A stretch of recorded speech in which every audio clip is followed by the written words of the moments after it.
Hey, everybody. Thanks for tuning in to another, fun-filled episode of The Kevin Show. And we're going to talk about, a whole bunch of stuff. Anything you want to talk about, really. This is just me today. I'm going to talk about my books, characters, the writing process, the new book coming out, and, of course, camper life. So if you're interested in any of that, you got to wait through this first.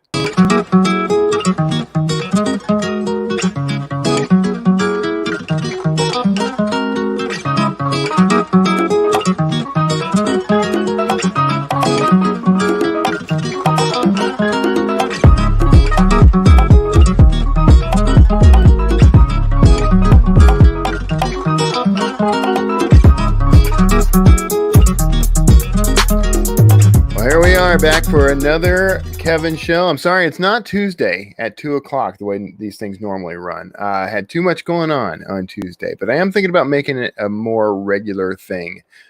So if you have come to count on it for your Tuesdays, we're gonna try to make that happen for you. Some of you are counting on it to do your chores. Kayla says, Kevin, I just want you to know that most of the time, your videos are what get me through doing chores. I'm usually washing dishes or folding clothes while you're on. Hashtag the Kevin Show. Yeah, maybe I should have Kara watch the show then. That's not funny. Actually, what's interesting for me is like when I'm doing stuff, like I'm washing dishes or something like that. That's usually the thing that I tend to like to do during that is phone calls, and that's really the worst thing you can do because people hear nothing but the water and the garbage disposal, stuff like that. All right, so Joan says, I'm tuning in to hear what you have to say, and I hope it's worth I hope it's worth tuning in. So we got it's 30-minute show, so you won't have to endure me for long. But I wanted to do a little bit of a solo today because I've had guests on. We've talked about various things. When I did the cover reveal for God Resurrection a couple of weeks ago, people really seemed to dig that, and I felt like it was it was the sort of thing that I wanted to do again in the future. So I'll probably do more like cover reveals and things like that. But I had started talking about the books and my process and, what I'm doing to, the whole thing behind how I write, why I write, the characterization and everything. And people really did seem to respond to that. So I thought, why not? I'll pop in and we'll do a whole episode that's more or less geared towards that. If I seem a little distracted, what I'm trying to do here is bring up. So I had done the cover reveal, but I didn't set this up ahead of time. But let's do this number. So that is a little banner. Let me go full screen. Maybe it's not sized appropriately for you to see. Let me try that. Boom, boom, boom, boom, boom. There we go. Might be a little fuzzy. Anyway, so 5/23, that happens to be my wife Kara's birthday. So this is my gift to her, is more books for readers. But if you haven't had a chance to check it out, the pre-order's up right now. It's $2.99 during the pre-order. It'll go up, but you can pop over to Amazon and find it, and I appreciate it. So let's see, more comments coming in. Here's one from Joan. So where are you going camping and why? Okay, so Kara and I, a couple of years ago, we actually sold our home. This is several years ago now. We sold our home and we bought an RV, one of the big RVs, and we lived in it full time for a couple of years, for at least a year, a little over a year. And we were traveling in it. We were going places in it. But at that time, we also had some shifts in our careers, and we both ended up, traveling for our work and that sort of thing. But we were basically flying and then coming back and sleeping in the RV in a parking lot in Houston, at a RV park in Houston. So, or in Pearland mostly. And so we came off the road for a while, but recently, like in the past few months, back in I believe September, I think, we bought another RV, a second RV, and this one's a little camper trailer, a little travel trailer. Made by Lance, and the idea now is we're going to move into that full time. We were supposed to do this when the pandemic was starting. Actually, that we were going to move out of our apartment and into the camper and get moving, but the pandemic derailed us.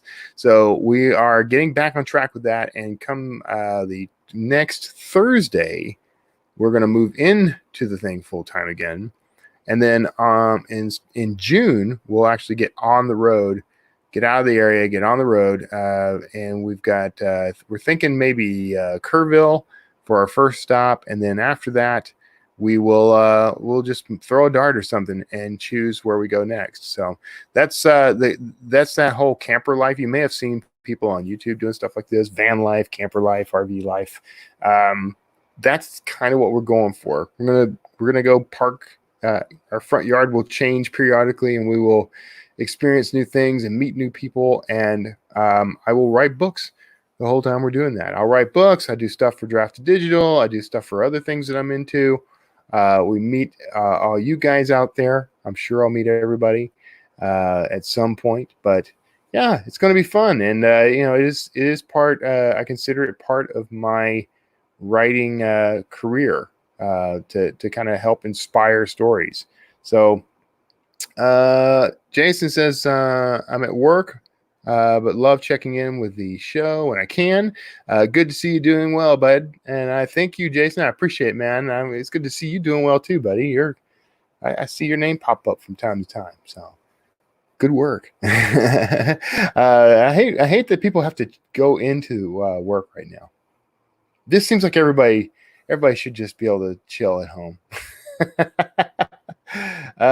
Joe says, love the cover, already pre-ordered. Thank you very much. I appreciate that. That is the kind of support I appreciate. See, Patrick says, hey, bud, and looking good. Thank you, Patrick.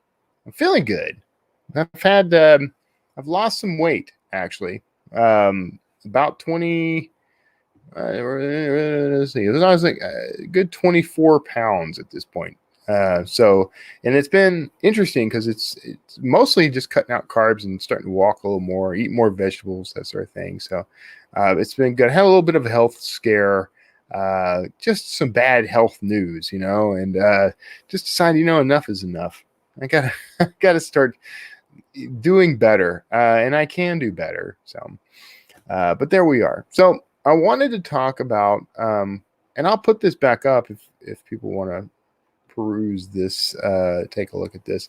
But that's the new book that comes out this Saturday, and I am. Sam says, "What will you be singing for us?" I never did do my Kermit the Frog impression when you saw me on Ernie Dempsey's show, and I could do a song as Kermit the Frog. You want to do that? Tell me in the comments and we'll see. Anyway, so the new book's coming out, and I started something new. If you're on my newsletter, you know this. I wrote a book about 2 years ago, and I wrote it at the request of a literary agent, and I never did hand it over. And in fact, I had another agent look at it, and he really liked it. And just gave me some feedback and some notes and said, hey, if you edit this, I'd like to well, actually, he didn't say whether he'd like to represent it, but I think he'd consider it. So I don't want to commit some people to anything that maybe they didn't mean. But I kept that in sort of in the back of my mind, because for some reason the book never felt like it was the book's time. So when I finished this book, God Resurrection, I introduced something in that book, and some of you are already aware of this, but I introduced it throughout the series for a while now. I introduced this idea of historic crimes as a sort of task force of the FBI that investigates like history related crimes, which I know completely it's an absurd idea, but it worked for the story, works for the characters. And one of the things that I did over the past like 3 books was progress this thing until now it's in this story universe. It's a full-fledged federal law enforcement agency, autonomous from other law enforcement agencies, sort of a special forces kind of thing, in a way. But what I've done is create this whole thing where now I can actually expand away from doing only Dan Kotler books and start doing books that are set in a different universe, or the same universe, but different types of stories, things that I wouldn't have been able to do with just the Kotler books, because it's a whole different thing. So there is the Historic Crimes Special Agent badge. Each member is going to have one of these things.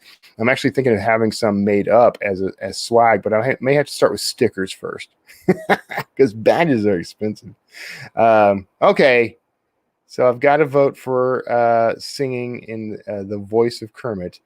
So while this is up, I'll do that. You ready? Hold on. I got an idea. Let me try this. You're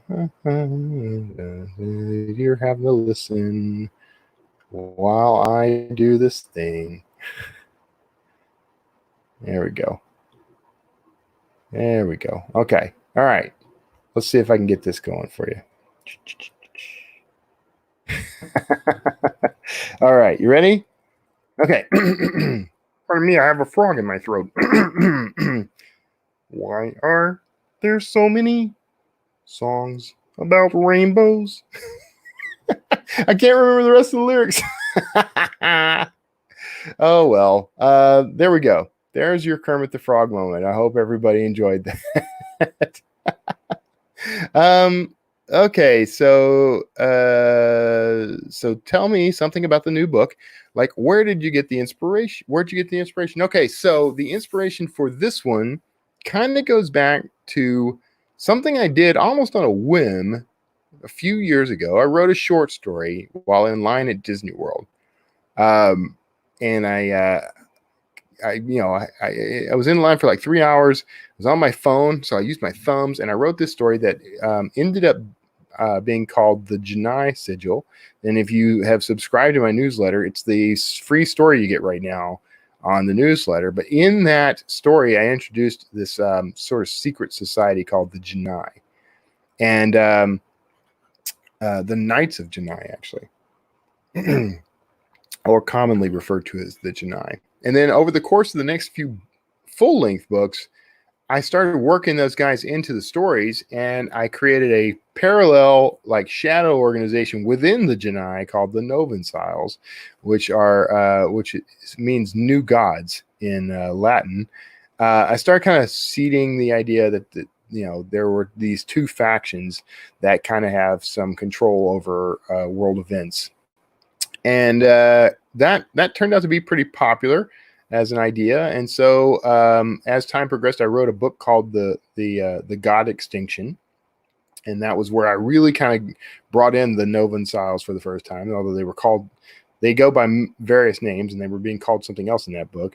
But once I introduced that concept and I kept developing it, I knew eventually I was going to have to pay off some things I set up in that book and in my book Hidden Persuaders, where I had my protagonist Dan Kotler help this organization retrieve these 36 genetic samples of gods and kings taken from archaeological sites the world over. So I had to pay that off. I had set that up, and I had all these threads going. So the God Resurrection came from that idea that I was going to kind of swing around, solve some of the mysteries I had set up, while opening up a whole bunch of new ones. And it just sort of all came together in this book. So this is book 11, the 11th full-length book in that series. And there's some really interesting twists in there. I say this about every single book I write. I mean it every time. It is my best book. So if you haven't yet, you should pre-order that. Julie says, hi, Kevin. Love your cover. I'm at home reading your arc. Thank you. I hope you're enjoying it. And I know you've had some health issues as well. So I hope you're doing better. And I hope you're enjoying the book. I'm really excited about it. This is one of the ones that I had to force myself to follow my timeline on release. So Patrick says I'm at my fighting weight.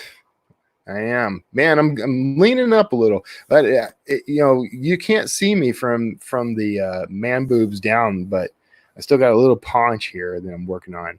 And in my estimate, I have another 20 pounds to get rid of. I'm at 221 right now, which is, I have not weighed this little since my 20s. So I'm actually at the weight I was in my like mid 20s, which was still kind of heavy, mid to late 20s, still kind of heavy in my opinion. I'm still a little overweight. But if I can get down to about 200, that's like a mere 5 pounds heavier than I was in high school when I graduated, and I was in great shape. So the doctors always tell me, yeah, you need to get down to like a 170, and that's insane to me. There's no way I am going to live through the experience of weighing 170 pounds again. The last time I weighed 170 pounds, I was in like 7th grade. So we got some reaction to, it was too brief. I'll have to go and memorize the entire song so I can come back and do the whole thing. So very, very much. Okay. So, all right. We've kind of gone through the thing that's coming up, the whole historic crimes thing. There's a book I wrote about 2 years ago. I was telling you this earlier. That was focused on, I was writing it so that I could pitch it to this agent who reached out to me. She was very interested in my books, but she'd had a bad experience with another author whom I'm not going to name. I'm not going to name either one of them. Okay. She had a somewhat bad. She had a good experience with the author's work because it just blew up, but it had been previously published and it was a challenge. There were a lot of headaches. The traditional publishers don't necessarily want books that have already been published. It's kind of a easy way to say no. Okay. Because why would you want to pick up a book that has an established success track record? Whatever. This book had become like a mega hit. The author became a mega hit. The author's ego became a mega hit. And so she was a little reluctant to pick up existing self-published work. And so she asked if I had anything kind of in my drawer, which I do and I don't. Like I always have something sitting there waiting, but it's usually like most of my books of late have been part of this Dan Kotler series. And so I thought, well, this is a good opportunity. I had, prior to that, back in, I think, early 2016, I had signed up for the masterclass for the James Patterson masterclass. And there was a kind of competition going where you could pitch a story, and if it was chosen, you would win a chance to co-author with James Patterson. So I wrote a pitch, I wrote a treatment, really liked it. I thought it was great. I sent it in and it didn't get picked, and I didn't get any sort of feedback or anything. So there's no real way to know whether James Patterson even ever saw it, honestly. But it wasn't picked, but I did determine that no matter what, I would end up writing that book, or writing a book that I believed at the time and still believe will lead into a series. So fast forward. And when this agent asked for a book, I didn't have one written that wasn't already part of my ongoing self-published series, but I did have this idea that I'd set aside. So I decided, well, I'll write it. When I got the email from the agent, and when I got started on this thing, I was actually at Disney World, where I wrote that same week. I wrote the Janai Sigil. I was actually between conferences, and I was just kind of killing time, and I was hanging out in I like to go to the resorts and just write at the resorts. So I said, well, I had finished one book. I was in between books. I had this concept and I had this offer. I thought, well, it's kismet. So I started writing the book, and initially I wrote it with a male protagonist, and then decided that this is going to be a female lead. I had some ideas. I'd originally pitched it as a female lead. Now I had some ideas where I thought this could be a great story with a strong character who wasn't a cliche. Because that's what, one of the problems I have with the way fiction handles female protagonists is it's like the writers don't know humans. It's not even that they don't understand women. It's that they don't know how humans work, right? Because, you can't just take a male protagonist and add boobs and have a viable character. Sorry if that offended anybody. But you got to have characterization. You got to have depth. You got to have somebody that's relatable for the audience, and somebody that is plausible. It seems, they're not. Most of the time, it's like for some reason when we have a female protagonist in a film or a television series, and they are tough. To portray them as tough, they make them superhuman. Like, this woman can, and my character, I will admit, has some, quote, superhuman-esque qualities, but she also trains really hard to get that way. But, it's like we can't, and it's like people just can't seem to write a nuanced character. They're always very flat. Like, there's nothing to their personality. Like, they're just angry, and a smart ass all the time. And if they show vulnerability, then they go to the other extreme, and suddenly this rough and tough character is so stressed out by the scenario she's in, she breaks down crying. It's just, you don't see that. I know lots of women who are really strong characters themselves, and they don't act like that. So I wrote a character like the strong women in my life. So that book was finished, and it sat there, and it just wasn't its time, I thought. And so about a week or two ago, when I finished and got God Resurrection set up and got it off to my street team, and now it's about to release. I picked that book up and started editing, and it needed it. I mean, I've done the first pass edit. Now I'm going to do a second pass with software, my edit stack, my software. But it was every bit as good as I hoped it would be. It was far better than I remembered it being. So I'm really excited about that. Now the plan here is a little different than my Kotler books. The Kotler books are my sort of main bread and butter. So I've written this book, and it's going to sit again for a little bit, because I'm going to write the next book. Then I'm going to write another. I'm going to edit that one and get that one polished. So I'll have two books ready, and then I'll have the next Kotler book, and then I'll write a third book in this new series, and then I'm going to start releasing them. And that way I can kind of get ahead on the series a little. And I'm going to take that wide, and some of you may not know what I mean by that, but right now the Kotler books are all in Kindle Unlimited, and so they are exclusive to Amazon. But I'm going to write this series and go wide under the same label that I'm putting the Kotler books under, the whole historic crimes thing. And then the hope is that I can start taking the Kotler books out and making those wide as well. Because the rest of my books, all my other books are wide. It's just this Kotler series that's locked in. And I like the money that comes from it, but I got readers who are mad at me because they can't buy the book on their e-reader of choice. So time to start moving out. Anyway, we only got a few minutes left. Sam says, didn't know you had health problems, health concerns. If I can help you in any way, especially while you're in transit, give me a shout. Thank you, Sam. I appreciate it. I think actually things are pretty well under control now. So some people don't know this about me, but I have a pacemaker that I got when I was 38 years old. So about 10 years now. So it's about due to have its battery replaced.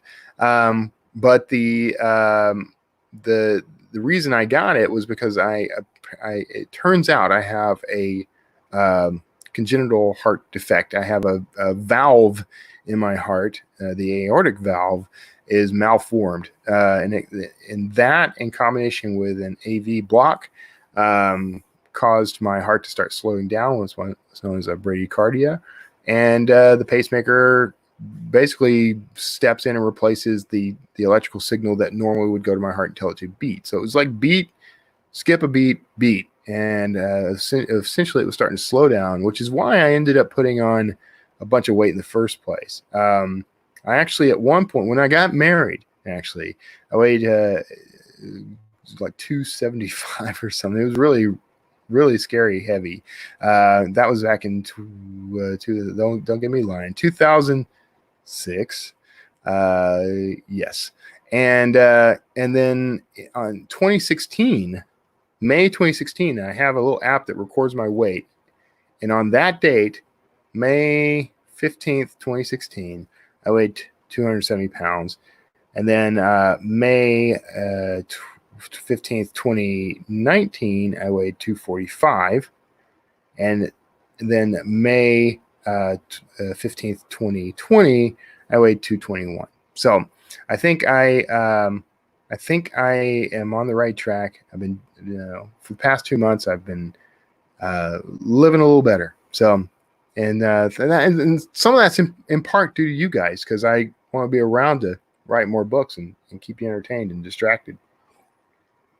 So, thank you, Sam. And I may take you up. I don't know. I don't know what you're.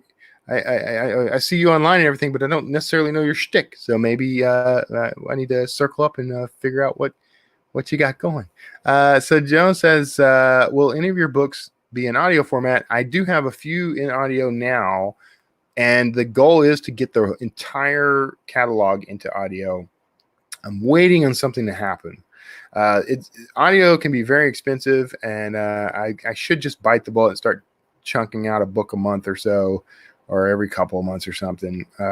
But it's a very expensive and very time-consuming process. At first, I wanted to do them myself, and I think I would enjoy that, but it's very time-consuming, and getting someone else to do it can be kind of expensive, but probably worth it. So I've just been a little, I've been hesitant. I've been lazy is what I've been. I've been a little too lazy about that. So I need to step up my game and get that done, because I think I'm missing out on a market. I think a lot of people would really enjoy having the audiobooks.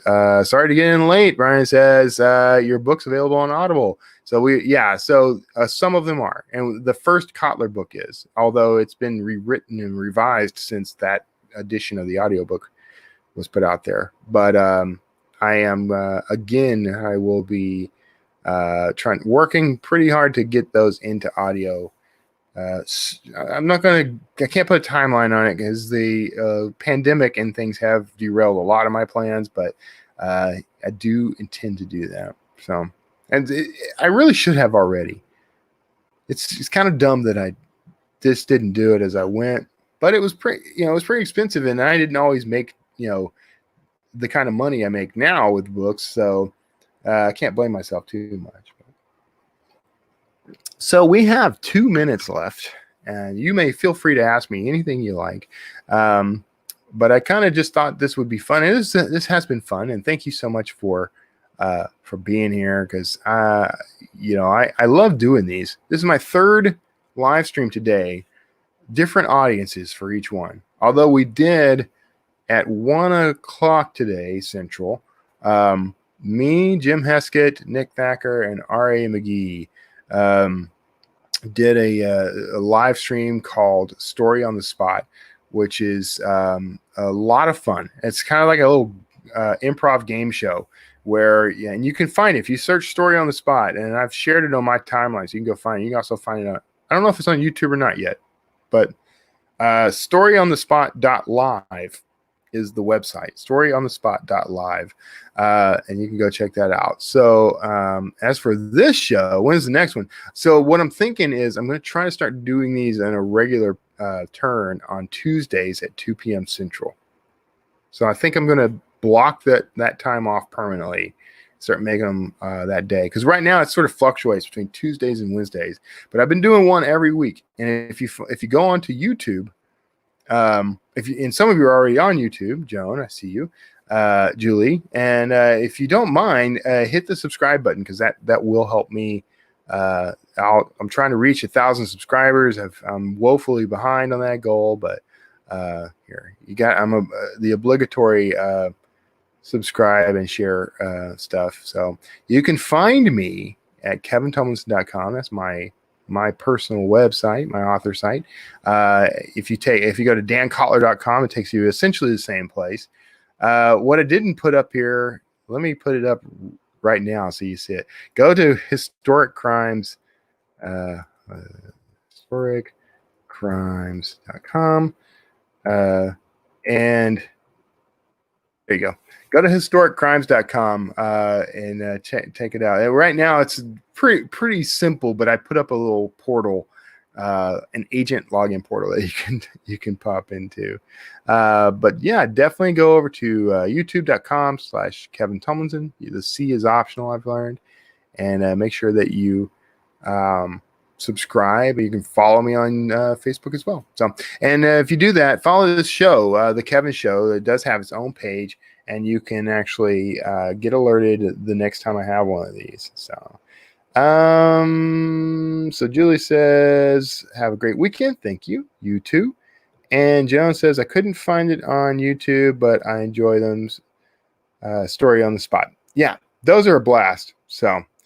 They're a lot of fun. Definitely tune into that. So thank you, Sam. Thank you, everybody, for tuning in. I'm running over by a minute, so I'm going to go ahead and let you all go. And I hope you enjoyed the show. I hope you tune in again later. And God bless, and keep safe and keep healthy. And I'll see you all next time. And here's the obligatory outro video.